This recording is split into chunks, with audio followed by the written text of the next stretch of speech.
La literatura costarricense podemos considerarla como una familia de textos. En las familias hay generaciones. En la literatura costarricense también las hay, y hay una generación muy importante, la generación del 40-50, a la cual nos referiremos hoy, porque es una generación en que el contexto sociohistórico especial que está viviendo el país en esta época del 40-50 está como base temática en las producciones, pero es a la vez una literatura, una generación que trabaja el lenguaje estético, que trabaja sobre los signos. De esta manera, marcan estos textos del 40-50 identidad cultural e identidad artística.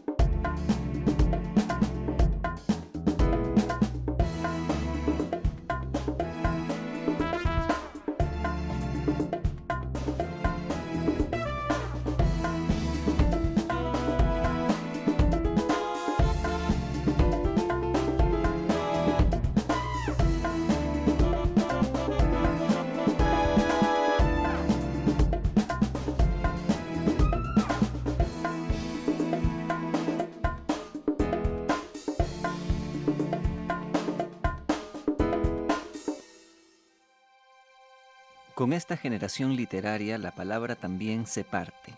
Una parte de la palabra es política y la otra parte es literaria. Miguel Mondol Rodríguez.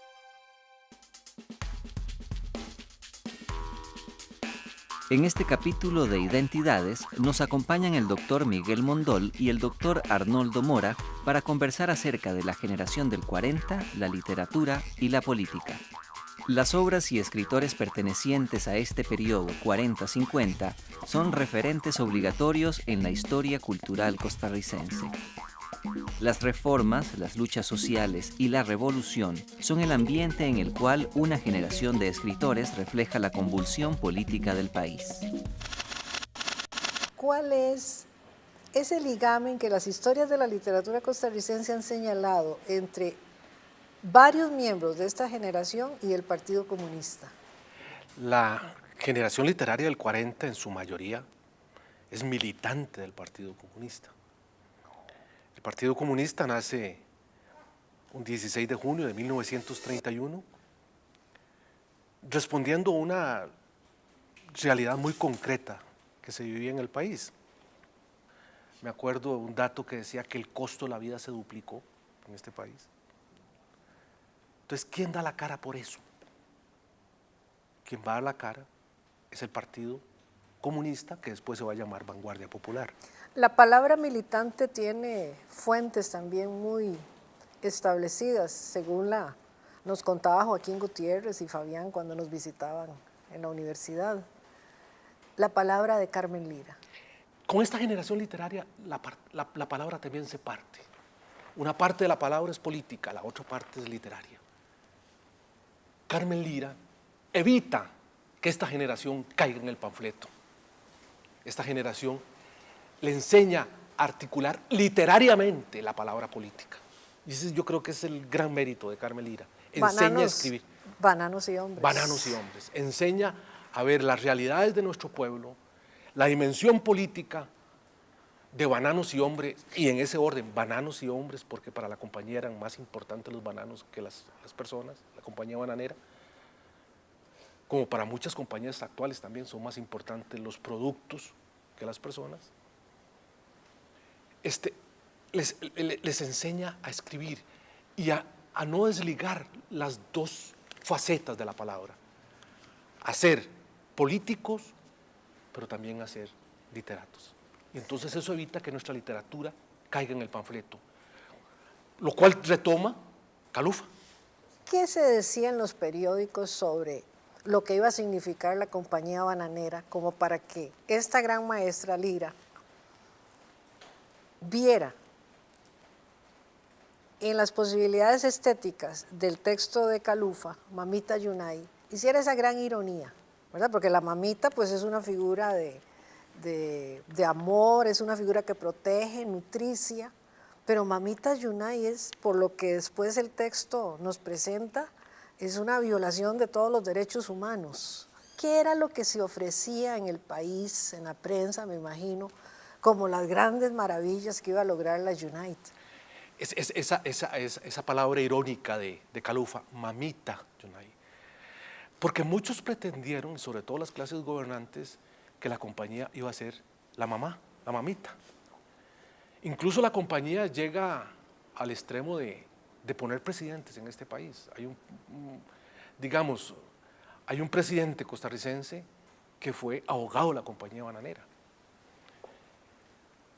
La compañía le hace préstamos al gobierno. En 1938, en el presupuesto de la República, figura un préstamo de la compañía bananera al gobierno costarricense. Entonces, para muchos era la madre nutricia. Para Calufa no. Para Calufa es, irónicamente, mamita Yunay, lo que representa nuestra explotación más profunda, nuestra pérdida de soberanía. Porque otro rasgo importantísimo de esta generación del 40 es el rescate de la soberanía nacional. Y que Puerto Limón, de Joaquín Gutiérrez, es como la novela a la que le toca la gran huelga bananera de 1934, llevar a lo estético, esa palabra militante, llevar a lo estético a la huelga bananera de 1934. Correcto. La primera gran ofensiva a los trabajadores contra una compañía extranjera en América Latina. Y ese es el significado que tiene Calufa, ¿verdad? También. Como dirigente sindical y como escritor comprometido, como escritor que hace ejercicio de la palabra militante. Pero una palabra militante que quisiera insistir no es una palabra panfletaria, no es una palabra para levantar ánimos, sino que es una palabra cultivada, gracias al aporte de Carmen Lira.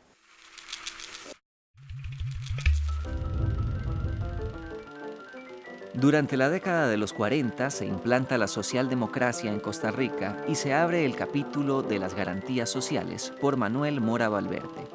Los años 40 representan una época de cuestionamientos y renovaciones, de importantes reformas sociales y de un nuevo concepto de Estado. Los principales temas que tratan las obras literarias de este periodo son la problemática social, la distribución de la tierra y la entrega del país al capital extranjero, como es el caso de la United Fruit Company. Algunas de las narraciones destacadas en esta generación son Mamita Yunay de Carlos Luis Fallas, Puerto Limón, Murámonos Federico de Joaquín Gutiérrez y El sitio de las Abras de Fabián Dobles. El realismo será la consigna de estos escritores, quienes por su vinculación política plasman un periodo de reforma, revolución y vanguardia en la historia y la literatura costarricense.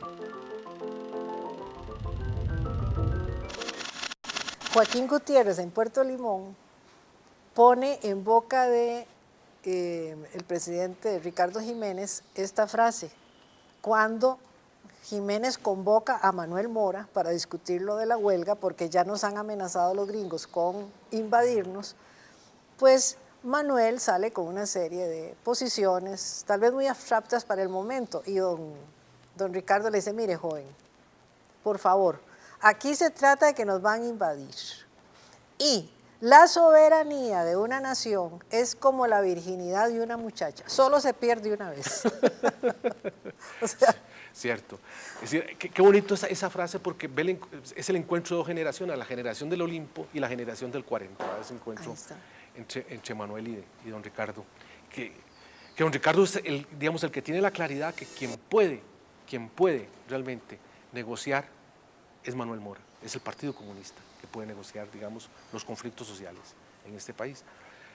Cuenta don Joaquín Gutiérrez, creo que está en el tomo 5 de sus obras completas, que en alguna ocasión tuvo que acompañar a don Manuel Mora a un discurso de plaza pública ya en la década de los 40 por el lado de Tucurrique de Turrialba. Y que llegan ellos a la plaza y había terminado el sermón, el sacerdote, diciendo que los comunistas eran engendros demoníacos. Dice, ¿cómo íbamos a debatir eso? ¿Cómo íbamos a rebatirlo? Dice, solo mediante el ejercicio de la palabra. Entonces ahí en media plaza, sobre un cajoncito de azúcar, Me tuve que subir, dice, yo no era adicto a la palabra oral, pero tuve que improvisar mi primer discurso para explicarle a través de la palabra, de esa palabra militante, que nosotros no éramos engendros demoníacos, sino que éramos personas muy costarricenses que estábamos preocupadas por lo que estaba pasando en el país. ¿Qué otros aspectos del ideario del Partido Comunista podríamos encontrar en la producción estética de estos escritores? Las garantías sociales, las conquistas por las garantías sociales, la lucha por la vivienda, la lucha por la salubridad, la salud, por la lucha por la educación, son temas que están en nuestra literatura y que forman parte del ideario del partido.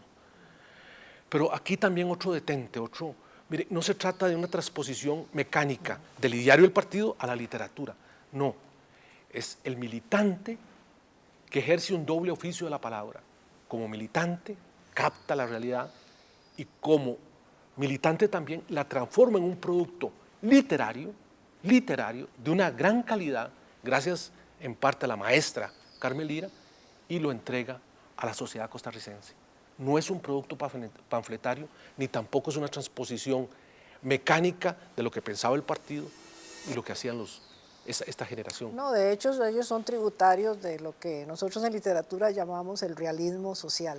Correcto. ¿Verdad? Un realismo social que es no solamente ese gran ligamen que tiene la ficción con su contexto, sino también la transformación de la misma palabra en una palabra que sea estética, porque como lo han dicho aún los críticos de la más derecha de las derechas, ahí hubo literatura, hubo creación artística. Claro. La generación del 40-50 es una generación cuya palabra fue políticamente estética. Sus historias, sus ficciones fueron tan reales que lograron formar conciencias acerca de los problemas propios de la época 40-50. De esta manera lograron una mayor objetividad, puesto que los discursos, las historias, las visiones de mundo que plantearon los narradores del 40-50 hicieron que entrara en tensión el discurso oficial acerca de la situación económica social de esa época. Fabián, pues por una serie de circunstancias históricas, le tocó siendo muy joven toda la década esta del 40, que fue una época muy conflictiva, y sobre todo después del 48, por su filiación política, pues fue un escritor que sufrió una serie de persecuciones. Había mucha pobreza y sobre todo no había conciencia de ella. En las iglesias de lo que se hablaba era la caridad cristiana, y mi mamá me mandaba a mí, miren, Fabiancito, vaya, déjele este almuercito a aquel pobre de aquella casita. Y yo, no, qué bien, amar a su prójimo como a ti mismo. Todo eso cuando yo me vuelvo estudiante y empiezo a leer con los primeros libros de resumen del Capital y Plejano y qué sé yo, me desemboca en que me vuelvo hombre de izquierda y termino en el Partido Comunista. Y cuando viene el 48 de ahí resulta que estoy en la formación no de liberación nacional, entre comillas. Se le destituyó de los cargos que ocupaba como profesor y tuvo que dedicarse a un montón de labores misceláneas de lo más heterogéneas. El 48 castigó a la generación Caldero comunista y los echó de los puestos, los echó de todo, para volver después, porque el sentido que tiene en Costa Rica siempre es un poco el concertar sobre el futuro y no sobre el pasado. Entonces yo vine y fui a hablar con don Pepe. Y le dije, ¿por qué Fabián está preso? ¿Qué es eso? Yo había visto a don Pepe unas 2 veces en la vida, pero ¿por qué Fabián está preso? Entonces me dijo, porque lo están acusando de que tiene armas enterradas en un hueco en el patio de la casa. Entonces le digo, ¿qué es esa ridiculez? Fabián con armas. Si Fabián lo que hace es escribir versos, si Fabián lo que es un poeta.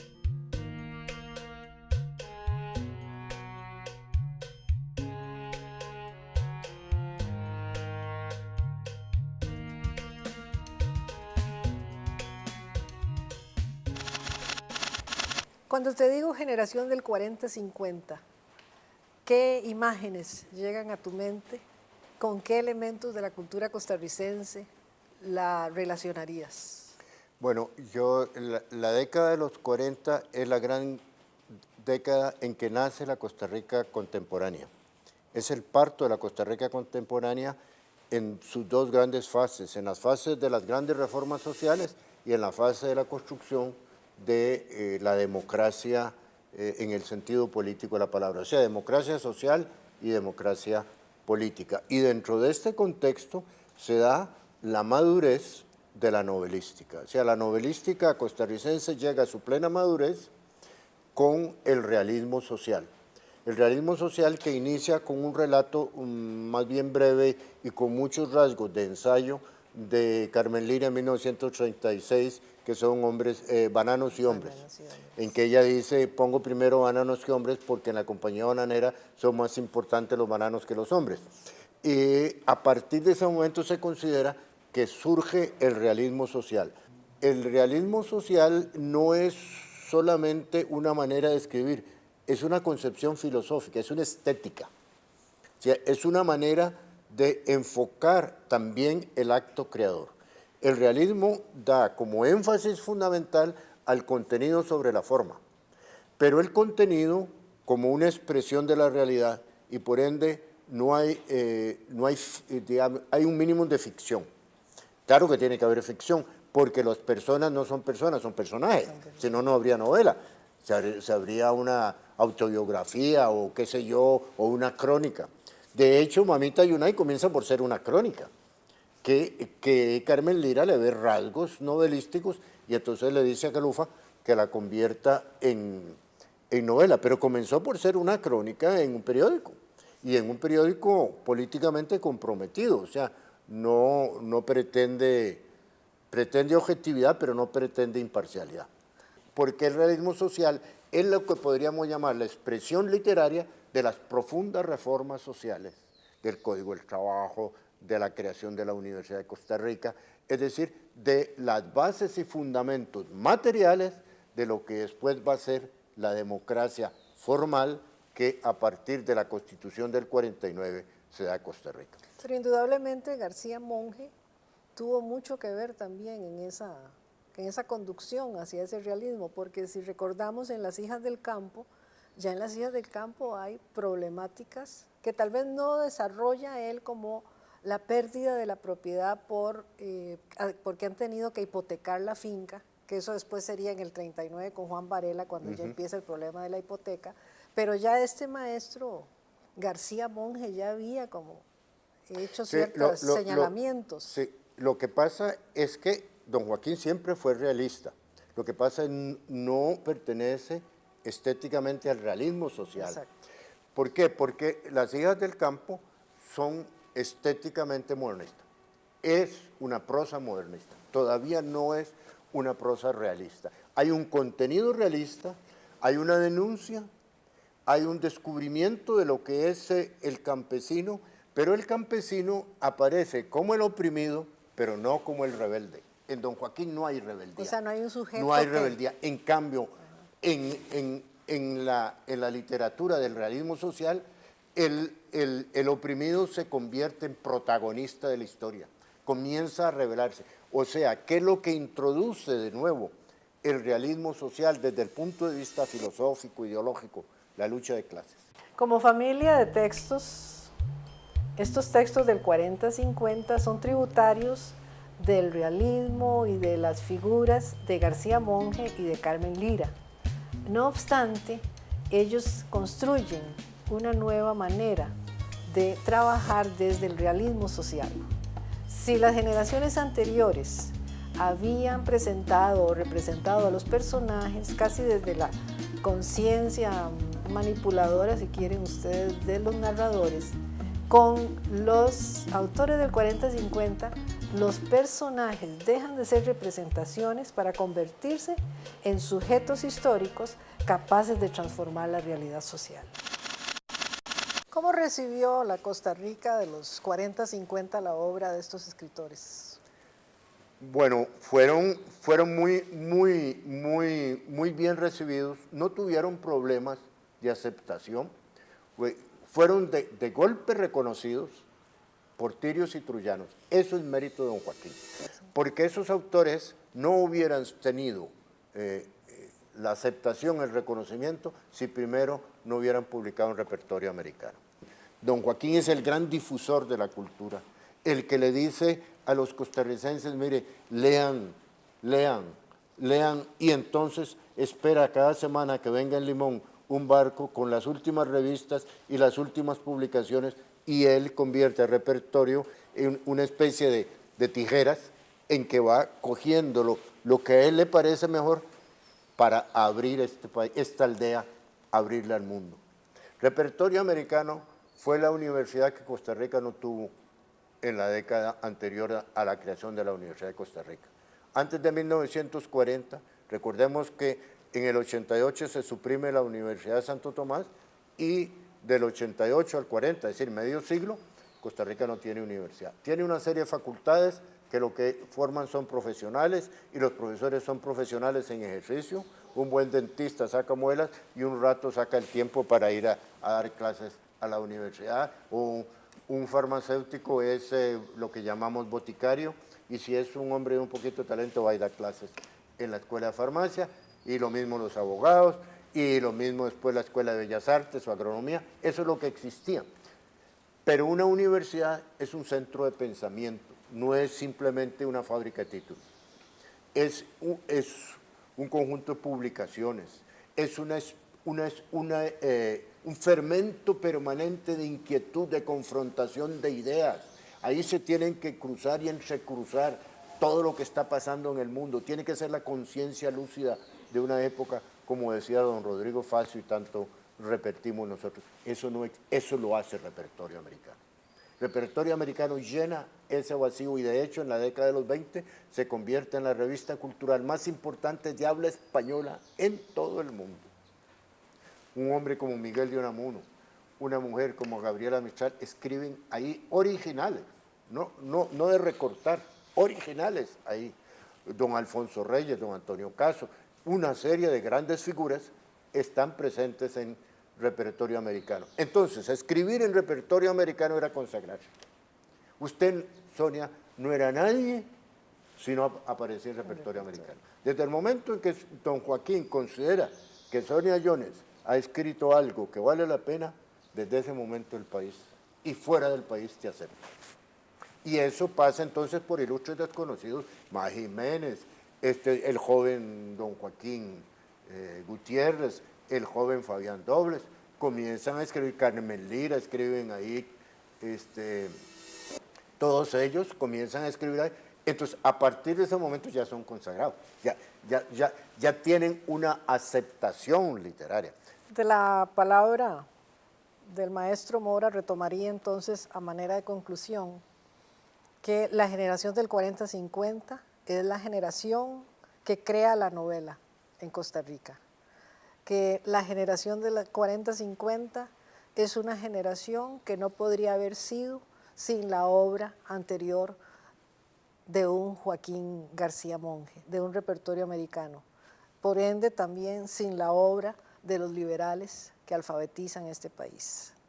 Muchísimas gracias, Arnoldo, por esta lección magistral que nos has ofrecido hoy. El doble oficio de la palabra que ejerció la generación del 40-50, palabra políticamente comprometida, políticamente estética, marcó para siempre a esta familia de textos llamada literatura costarricense. Le marcó una misión, la de ser la voz de aquellas clases marginales, de aquellas clases en donde los derechos humanos se violentan. Esta generación también es y fue tributaria de las obras de los maestros como García Monge, como Carmen Lira. Y hoy quiero recordar en las palabras de Joaquín Gutiérrez a esta generación y a las generaciones que las precedieron.